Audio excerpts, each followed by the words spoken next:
Stop share ko na to para makita nyo.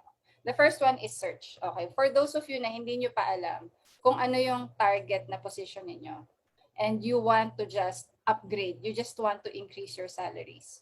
Like me, ang bibigay ko lang naman sa inyo yung strategy na ginawa ko eh. Kasi during that time, I just wanted to increase my salary. Doesn't matter kung anong line yan, I would do it. Okay, so what I did was I did a search in Upwork. Hinanap ko, alin ba dito yung mga malalaki yung sweldo? Hinanap ko lahat yan. So, ang dami nila. Meron doon, kasi dati ang sweldo ko, can you imagine, $7.50 okay, per hour. Tapos, I really felt like shit. Excuse me for the word, pero I did not feel good making that money and being a slave for it. So, ang dami kong nakitang jobs doon na would pay double, 2 times, 3 times, 4 times. At may mga nakita pa ako $7 an hour. Eh. So, sabi ko, my gosh, paano ko yan makukuha? That's what I want. So, the first thing that I did is sort. That's number 2. Search and then sort. So, yung mga IT, sales and marketing, copywriting, coding, ayan yung mga top paying jobs na nakita ko. Pwede ko naman silang aralin lahat. Kaso nga lang, masyado yatang matagal yung kailangan ko panahon. I needed Luella 2.0 soon. Like in the next 2 weeks, like parang, sige, araw-arawin ko to, matututunan ko to in 2 weeks. Tipong ganun yung parang atake ko doon. So, it ended up to 2 things. One is inbound marketing and executive assistance. So, inuna ko yung inbound marketing kasi gumagamit na kami ng inbound marketing dun sa current job ko noon. Yun nga lang, I did not play a role in writing the copy and things like that, SEO. Ang gagawin ko lang, isisend nila sa akin yung copy, i-upload ko lang.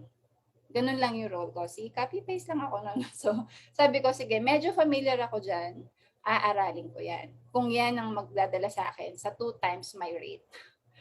So, nag-enroll ako sa HubSpot Academy. Tapos, nakuha ko lahat ng ano nun, talagang inaraw-araw ko yon. And what that meant for me was my work would finish at 12 midnight and then I would work or study for the next 2 hours. So matutulog ako niyan 2 or 3 in the morning. Then I have to wake up at 5:30 to cook my son's breakfast and his lunch. It was like that for me. Why did I do that? Because I wanted to change something. I wanted a drastic change and I wanted it fast. That's why I did it that way. Sa inyo, baka pwede nyo namang mas gradual na pwedeng during the daytime nyo gawin habang tulog si baby and things like that. So, you don't have to be as brutal as I was to myself. So, that's one thing. I did that. Pero, pagdating sa last module ng inbound marketing, kasi sa HubSpot ako nag-enroll, kinailangan nila na meron akong HubSpot account, which I did not have and I could not afford. So sabi ko, okay, what do I do now? Sabi ko, what's the other one? Executive assistant. So tinignan ko, ano yung mga requirements sa isang executive assistant. Okay? I looked it up and said, okay, this one, I can nail this in 2 weeks or 4 weeks. Okay? So the third one is skill up. Okay? Skill up. So I skilled up on inbound marketing, except for the last part, which is application. So I consider myself as partly skilled in inbound marketing during that time. Parang alam ko na yung linggo niya, I know how it works, hindi ko lang magawa yung tech side niya. Okay. Pagdating naman sa executive assistant, nireview ko yung mga job descriptions. Ano yung mga usually requirement nila? Parang in this role, to qualify, you must have ganon. So, email management, calendar management, drafting correspondence, creating reports. So, sabi ko, parang andali lang nito kasi okay naman ako magsulat in English, okay naman yung comprehension ko, email, parang madali lang yan. So, what I did was, syempre, I couldn't know any better. I did not know how professional executive assistants did it. I knew that I'd be dealing with executives, yung mga nagli-lead na mga multi-million-dollar companies. So I had no experience with that, dealing with them. So I had to look up YouTube courses or blogs na that would talk about exactly that niche. What I need to be like to be a successful executive assistant. So I covered all of those. the next one is when I was ready, spruce up. So I updated my resume. So this is very important, guys. Kasi ako, before that, I barely touched my resume kasi feeling ko, either okay na ako dito or what's the point? Wala naman ako madadagdag siya. But you skill up and then you update your resume. Make sure na nakalagay doon yung bago ninyong skills. Alright? Um, just tip lang sa inyo. Sino dito magaling magsulat ng resume? Give me a thumbs up. Sino magaling magsulat ng resume? Kasi baka kailangan ko kayo. I suck at writing resumes. Wala talaga akong confidence dyan. So, the best route when you don't know something is to Google it. So, that's what I did. Google top resume formats or layouts or designs for that year. Kung nasan ako. So, ngayon, ganun din yung gawin nyo. If you ever need help with resume writing or ask someone that you know, baka magaling silang magsulat ng resume. Okay?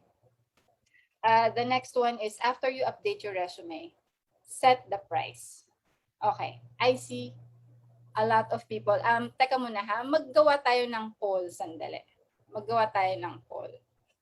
Ayan, Google and Canva. Yeah, Google is the key. Yes, Google is the key. Elaine, tama yan. Okay, magpo-poll tayo. Let me know if you can see the poll now. How do you determine your hourly rate? Okay, and then yung una dyan, is it based on your own calculations? Is it based on Facebook group posts and comments? Is it based on published rates on Glassdoor, Indeed, etc.? Please ignore choice 4. See, tech error ko yan. Oh, wait. Hi, launch ko na. Okay, let me know if you can see it. Yan. Okay. Let's see kung honest lang ha. Honest lang tayo guys in everything that we do. Honest lang yung sagot natin. How do we determine our hourly rate sa ngayon? Ayan. Pasok na. Okay, it's not starting to come in. May delay lang talaga. Okay. Okay. I'll give you guys 5 more minutes. Marami pang pumapasok sa waiting room natin. Sana makahabol sila sa poll. Can you guys see the poll? Kasi sumasagot na kayo eh. Meron bang hindi makakita ng poll? Right. So far we have 25 who answered the poll. Okay. Tapos yung sumunod dyan, yung may kita nyo, my actual rate. What is your actual rate right now? Ayan. Okay. Meron pa pumapasok. Let's just finish it. Okay. All right. Or we're going to finish the poll in 5, 4, 3, 2, 1. Okay. All right. And then I'll show you the results, guys, so you can see. Can you guess? Okay. Yan. So this is a very good result because a lot of you base your rates on your own calculations. Okay? Kasi ang dami kong nakikita sa ano eh. So si Mimi, okay lang yan even if you don't have a client. Mas maganda nga, wala ka pang client, alam mo na dapat yung rate mo. Para kapag dumating na kayo sa interview section, ready ka na.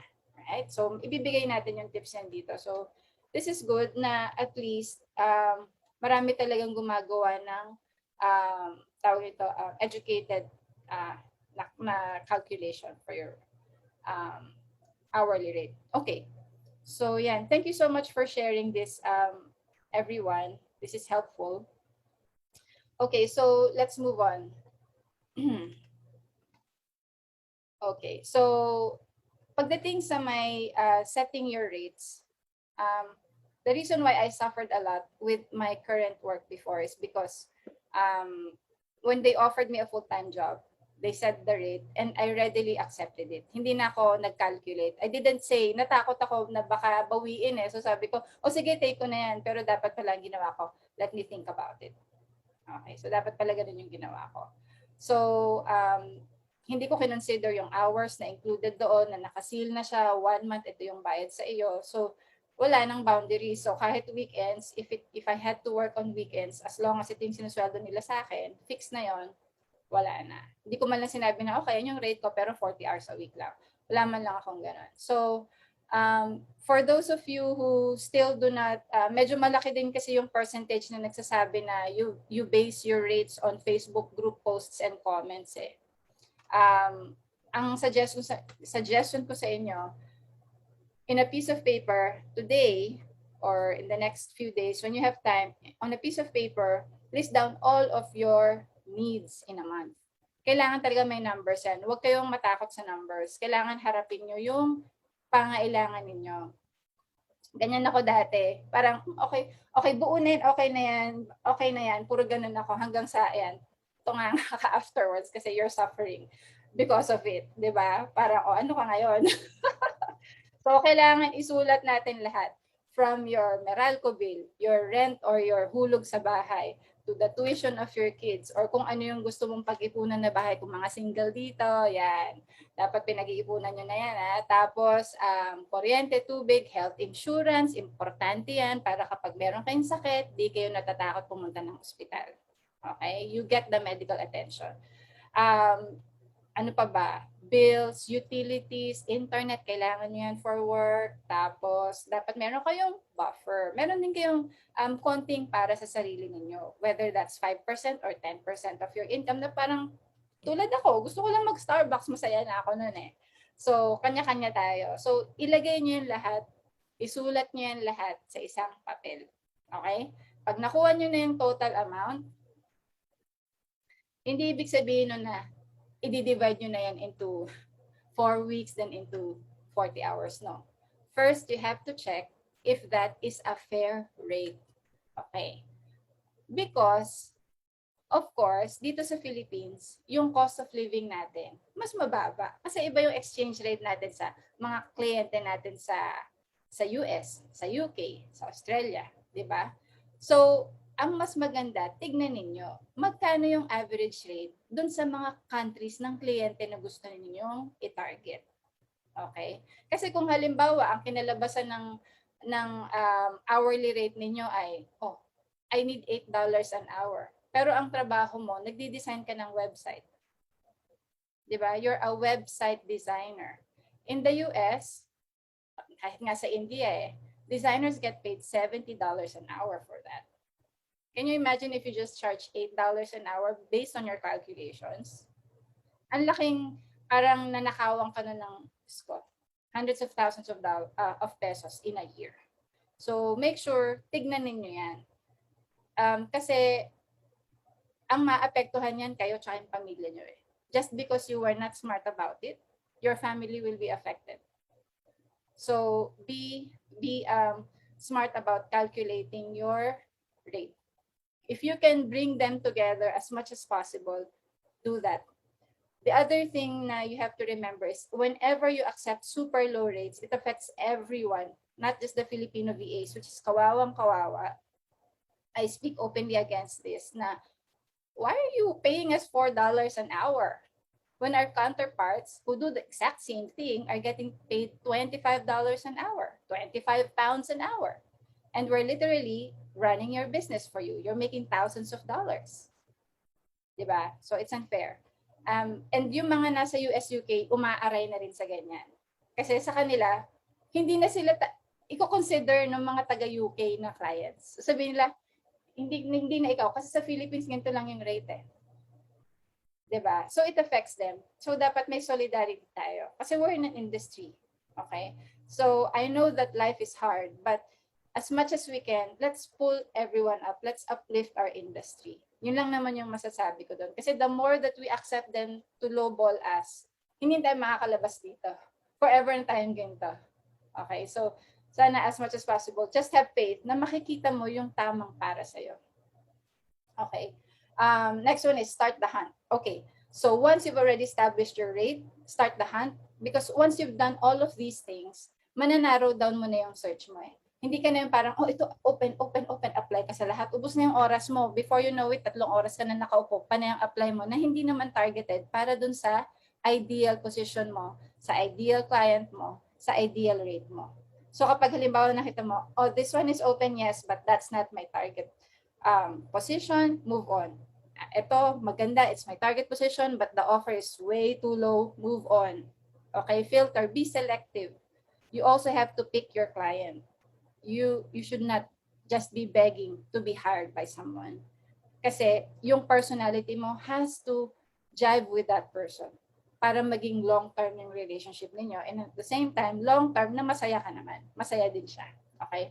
Finally, sorry, natagalan ako. Stick with integrity, guys. In everything that you do, from the items that you put in your resume, to things that you put in your cover letter, things that you say during the interview, and the answers that you give during the test, honestly lang, only the truth. You know why that is? Because you will not benefit if you lie about something. You will be found out, you lose the job anyway, you just wasted your time applying, tapos pangit pa yung reputation mo, di ba? Second, you will never truly find the perfect opportunity for you. For you, if you try to deceive your client. Kasi if you lie about, for example, sabihin niya, I want someone who is organized, attentive to detail. And then you just said, oh my God, nagsastruggle ako dyan, pero kailangan ko to. Ang ganda ng sweldo niya. Sige, yes, I am very attentive to detail, blah, blah, blah. I'm organized. Tapos, 3 weeks into the job, the file is everywhere. The files are everywhere. Hindi mahagilap ng kliyente mo. Nasaan na yung board report? Wait. Baka ka mag-research. Diba? It's so frantic. And then you say you're attentive to detail. Lahat ng documents na isan mo. Ang daming mali. Diba? So, I mean, there are times when you should apply, even if you just meet 8 out of 10 of the requirements of the job. Okay? There are times when you can do that. Timplahin nyo. Pero, don't lie. Okay? If you don't meet the 2 requirements, be honest about it. And then be ready to present them with what skills you can bring in that will complement or add even more value in replacement of those 2 skills na wala ka. So this is itong binibigay ko sa inyo mga negotiation courses na ito. Yan, years yan. So I hope that you will benefit from this. So be honest. Okay, in everything that you do, ito talaga, you will find the people, your people, if you're honest. Kasi, ano yan ma-attract mo yan. Okay, just like you guys, I'm attracting you because your mind is in channeled to success. Kaya nandito tayo ngayon. We're all like-minded. Okay? So, be honest. Just be honest. Yun lang yung advice ko sa inyo.